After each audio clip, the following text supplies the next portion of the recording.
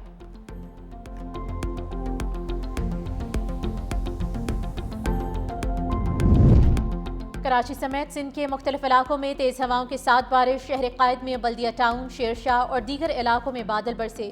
ٹنڈو الیار شہر اور گرد و نواح میں تیز ہواؤں کے ساتھ بادل برسے۔ سانگھڑ، سجاول، ماتھلے، ٹنڈو آدم اور ٹنڈو محمد خان میں بھی بارش۔ محکمہ موسمیات کی 3 اکتوبر کے دوران سندھ میں تیز ہواؤں کے ساتھ بارش کی پیش گوئی۔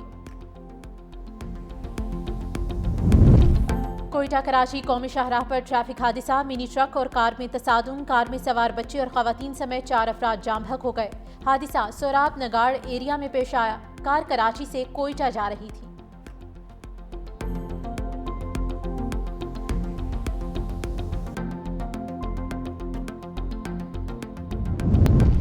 قیدی اب جم ٹریننگ بھی کر سکیں گے۔ کیمپ جیل لاہور میں پہلا اوپن ایئر تھیٹر اور جم قائم کر دیا گیا۔ صوبائی وزیر کھیل فیصل کھوکھر نے افتتاح کیا۔ منصوبے پر 40 لاکھ روپے لاگت آئی۔ سپرنٹنڈنٹ کیمپ جیل ظہیر ورق کا کہنا ہے کہ قیدیوں کو صبح و شام جم ٹریننگ کے لیے شیڈول جاری کیا گیا ہے۔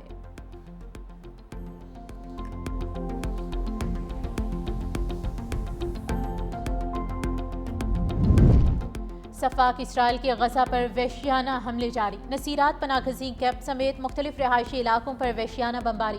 مزید 41 فلسطینی شہید۔ ادھر غزہ کی ناکہ بندی توڑنے کے لیے گلوبل سمود فلوٹیلا رواں دواں۔ سابق پاکستانی سینیٹر مشتاق احمد نے ویڈیو پیغام میں کہا کہ آخری 3 روز کا سفر شروع ہو چکا۔ تمام شرکاء پرعزم ہیں، غزہ پہنچ کر رہیں گے۔ حکومت پاکستان فلوٹیلا کو تحفظ دینے کے لیے بھرپور مہم چلائے۔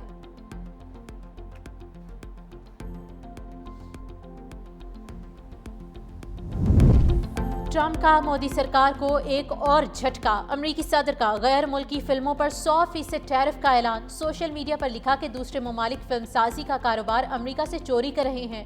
ٹرمپ کے فیصلے سے بالی ووڈ سمیت دیگر غیر ملکی فلم انڈسٹری متاثر ہوئی۔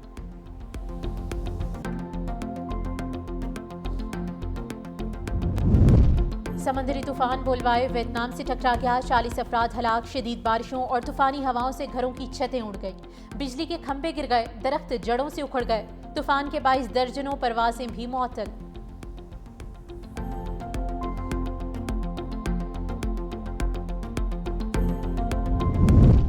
پاکستان کا مزید 3 سیٹلائٹس خلا میں بھیجنے کا فیصلہ۔ آئندہ 6 ماہ کے اندر سیٹلائٹس کو لانچ کیا جائے گا۔ اسپارکو کا کہنا ہے کہ سیٹلائٹ سے انوائرمنٹ، کلائمیٹ چینج اور دیگر چیزوں سے متعلق مزید اچھا ڈیٹا حاصل کرنے کے قابل ہوگا۔ پاکستان بھارت کے ڈیمز کو سیٹلائٹ کے ذریعے مانیٹر کر رہا ہے۔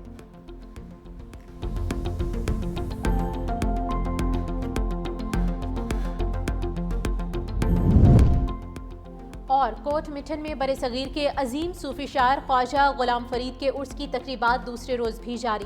3 روزہ تقریبات میں عقیدت مندوں کی بڑی تعداد میں ملک بھر سے آمد۔ سیکیورٹی کے سخت انتظامات۔ عرس کے آخری روز ضلعی انتظامیہ کا مقامی چھٹی کا اعلان۔